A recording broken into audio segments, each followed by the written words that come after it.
Hello and welcome back to another episode of the Weekly Waypoint. Today I'm finally doing it, the mad lad. I'm only going and recording some Barrows gameplay in RuneScape 3 as the background footage. Last week I said I wasn't sure if this would be stimulating enough to be background footage, forgetting that just mere weeks prior I had literally done a video in RuneScape for the Weekly Waypoint where I was just woodcutting. So I can say that this is at least more stimulating than woodcutting. That being said, I do love woodcutting. Hashtag don't stop the chop. It is week 275 of this ongoing series. Can you believe I am still doing these this week?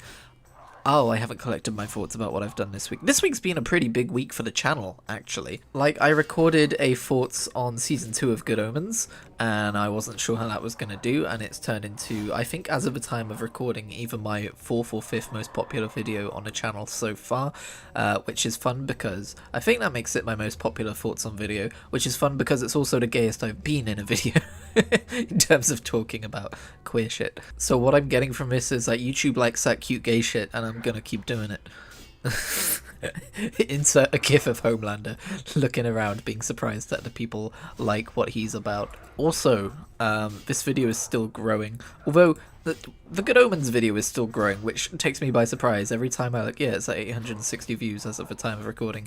Every time I look, it's gone up by like another 100 views, and I keep thinking it's going to stop. But you know, it was topical. I got on the train early with the whole I binge watched it in a day, the day it came out kind of a thing. So I'm glad people seem to be liking that. But yeah, I also did a video because I finished all 3 seasons of Star Trek the Original Series, and obviously if you want to hear my thoughts on Star Trek the Original Series, there is a handy dandy video there for you to go and watch and listen to.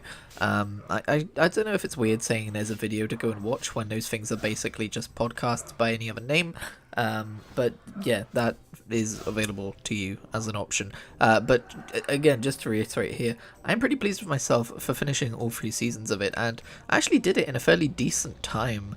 My sister kind of, because I told her I was doing this, she kind of mentioned, she was like, didn't you start in like April? I was like, oh yeah, I guess I did watch, like, apart from like the first 6 episodes, which I watched last year, I guess I did pretty much watch all of the original series of Star Trek in like, what, 4 months? 3 months? So that's pretty cool. As far as my attention span goes, anyway. It's not like watching a TV show is a personal accomplishment, but I don't know. It's 2023. We're really scraping the bottom of a barrel here. No, I joke, but in all seriousness, the channel is doing pretty well. We surpassed 200 subscribers about a week and a half ago, which I forgot to mention in the last Weekly Waypoint. I think I did this for 100 subscribers as well. And it's not that I forgot to mention it because, you know, oh yeah, that thing, that little milestone we slipped past. No, it means a great deal to me, actually. I'm just quite a disorganized mess, and this kind of thing is why I flinch every time someone says, oh, well, if that person actually cared, then they would have remembered that. That's one of my least phrases in history, because not all of us are neurotypical, you know. Anyway, the point is we are actually currently at 222 subscribers at the time of recording. This channel has experienced spurts of growth, and it got a little bit slow there for a few weeks, but it seems like we have really hit our stride again with like 22 subscribers in like a week, so that's pretty damn nice. I'm really pleased that people seem to be enjoying the content, especially for a channel with content as varied as this. It brings me so much personal fulfillment, and yeah, it's nice. I've been doing this not only on this channel, but I've been doing this on and off since 2007. I did have 600 subscribers on my old channel, but also I was a teenager and YouTube was young, and the times were different, and I'm pretty sure I got featured by a fairly big channel at one point, which probably helped, but that content pretty much isn't me at this point, which is why it's all privatized and stuff. But if you ever wondered why my old VOD channel had like 600 subscribers, it was because that's what that channel converted into. That channel currently isn't doing anything, because you can kind of just put your VODs on this main channel now because they've got a tab for it, which is nice. I'm rambling! Quick, pick a topic. Doctor Who Rose by Russell T Davies. The novelization, remember a couple of weeks when I was like, I spent like most of a video talking about how excited I was about the idea of novelizations. Remember next week I didn't bring it up ever again, as if it had never happened? Well, I did actually order the book and I'm a few chapters into it, and it is everything I was hoping it would be so far. It is a deeper, more thoughtful dive into an episode of television, which still feels like it retains the pacing of that episode of television despite taking naturally longer to experience because it is a book and not an episode of television. Oh, okay, that's that topic done with. Shit, hang on. Another, bring me another. There is a very cute little indie game on Game Pass right now called Toem, T-O-E-M, and I've only spent about half an hour in this world, but if anything happened to it, I would kill everyone in this world.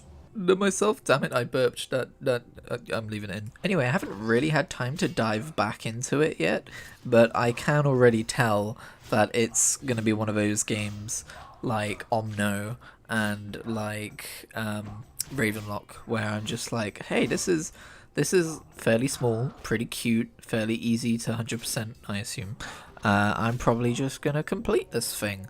Either that or completely forget to ever touch it again. But if you want a really nice little cozy experience that's going to make you smile, I recommend Tome. It's a game about going on a little photography adventure, and you have to do little photography quests for people to get bus stamps to get to new areas. Yeah, it's one of those kind of games. Other than that, it's still pretty much just RuneScape. I've spent most of my free time when it comes to like gaming and entertainment playing RuneScape and watching things or reading things or playing Dragon Quest alongside it. Oh, okay, here we go. Let's pretend a day hasn't passed since that last audio clip. Speaking of Dragon Quest, by which I mean speaking of Square Enix, by which I mean speaking of Final Fantasy XIV, Dawn Trail just got announced for new expansion for Final Fantasy XIV, and currently Final Fantasy XIV on my list of fixations is currently far off south over yonder.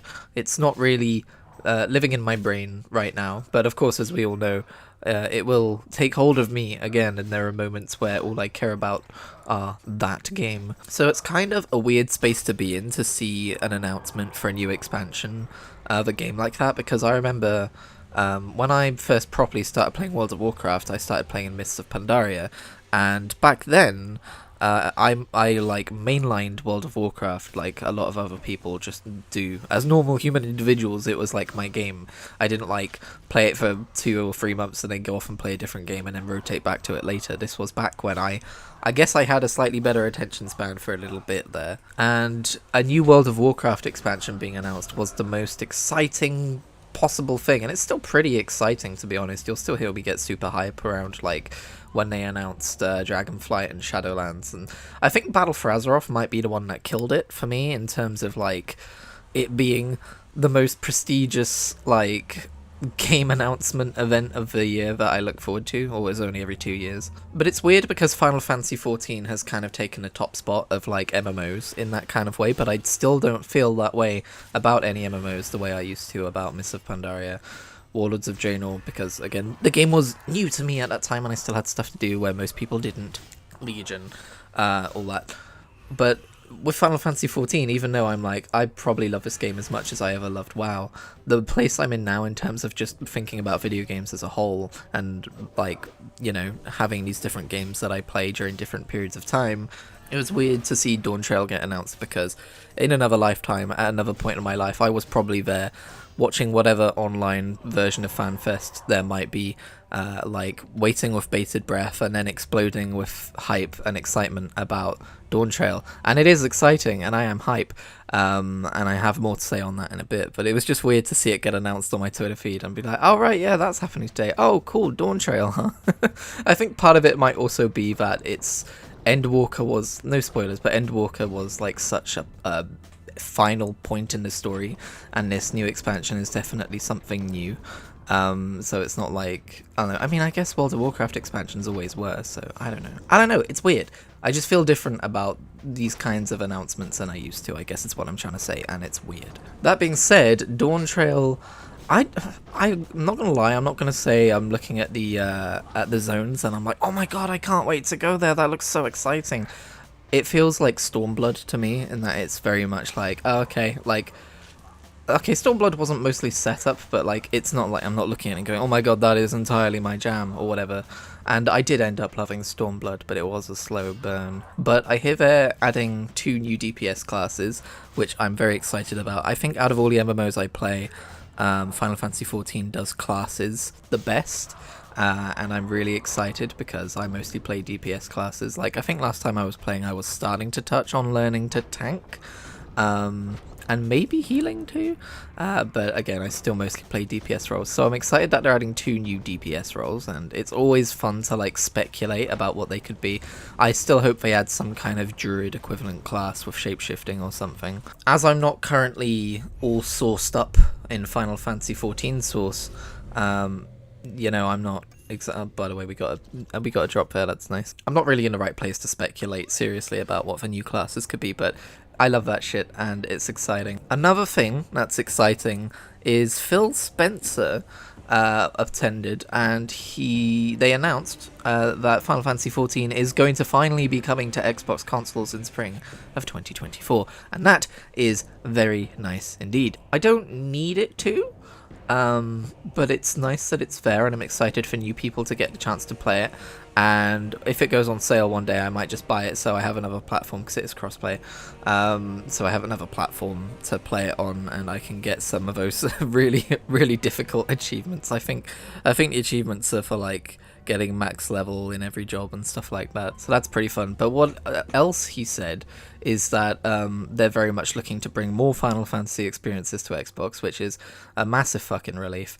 I mean, I complained about Final Fantasy Remake not being on Xbox until I got a PC that could just run it anyway and got it on PC, but I assume that means that there might be some plans to bring 16 over to Xbox. Maybe not. Maybe they already cemented some exclusivity with PlayStation beforehand behind closed doors. But he didn't just say Final Fantasy experiences. I believe he said Square Enix experiences. So Dragon Quest, like, there isn't really a world in which we've been missing out on Dragon Quest titles yet, but I'm sure that world could have come about if whatever Phil Spencer did to secure Square Enix games on Xbox. I'm sure that could have ended up happening, so I'm glad to hear it, because I really want to play Dragon Quest 3 HD 2D, or whatever it's called, and I really want to play Dragon Quest 12 when it comes out, and for God's sake, please, Dragon Quest 10 offline edition, just translate it, please. But yeah, also Square Enix just do a bunch of other games I really enjoy, so I'm really glad that, because it seemed like Square Enix were definitely moving away from Xbox, like there were barely any Square Enix titles coming to Xbox, and people were noticing. So I'm really glad that that seems to have been addressed. Oh, speaking of Final Fantasy, I wonder if the Pixel remasters will show up on Xbox as well, because I still don't own those. You may remember I was doing a series where I was playing through Final Fantasy 1 on PSP, and I'll be honest, the PSP remakes of 1, 2, and 4, I believe, I think the third one was only Japanese. I looked into this a while back. It's a whole thing. There's a DS version of 3. It's different. But I remember, like, watching a video that was talking about every single version of every single Final Fantasy game, and I still think I might just play through the PSP version of 2 and 4, but I do also really like the idea of a Pixel remaster. The only problem I have with the Pixel remasters is that when you put those games side by side, unless you've played through them, you couldn't really tell that they're separate games. They all kind of have a bit too much of a uniform look to me. Like, when I think of a PSP version of Final Fantasy IV, that is very much like an aesthetic and a look, and when I think of the Pixel remaster version of Final Fantasy IV,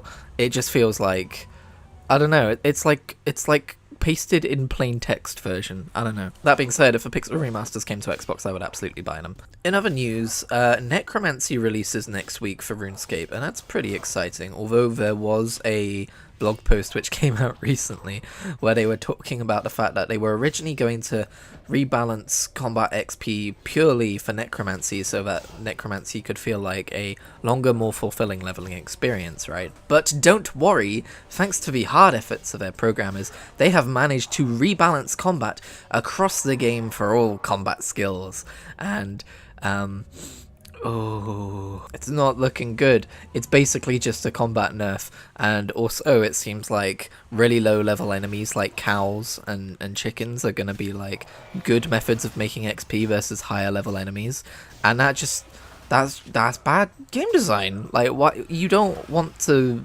pursue power by killing cows and chickens, and it seems like an intentional choice because they were showing screenshots of cows and stuff in the actual blog post, so the community isn't very happy about that. I won't lie, personally I'm a little ambivalent about it. I think it's a bad thing and I'm not looking forward to the change, but at the same time I don't think it's going to kill the game for me. I'm just going to keep... I've already got plenty of like restrictions in place on an Iron Man that make the game harder than it should be, so I'm kind of used to things being a little bit tougher than they should be, so if combat XP gets nerfed, whatever. I did learn, by the way, how to solo Dagonoth Rex last night with a safe spot, so yeah, there you go. There's some inside RuneScape for you. I was going to hold off talking too much about RuneScape because my video series very much documents my journey through the game, and I do stop and talk about the game as I play through it. But I don't know, I feel like there's some stuff worth talking about given that Necromancy is releasing next week. And by the way, I happened to book next week off earlier this year without knowing anything about Necromancy, so that's lucky. I get to just like play the new skill on the week of release, which I don't think I've ever done before, maybe not since Summoning, but that was back when I was in school. Summoning was the first new skill I ever saw released into the game, if you're wondering how long I've been playing RuneScape for. And I hated Dungeoneering when it came out, but I love it now. Well, yeah, I did that with a lot of games this year. I also booked the Starfield week off without realising it because they delayed Starfield. So that's fun. And I also booked Diablo 4 launch week off without realising it, so I'm just extremely lucky when it comes to game releases this year. But yeah, I'm looking forward to Necromancy.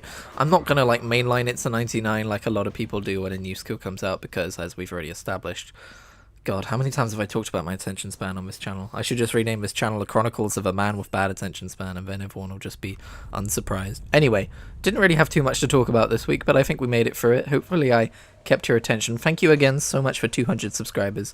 I'm, very blessed, so thank you for that, and I will see you next week.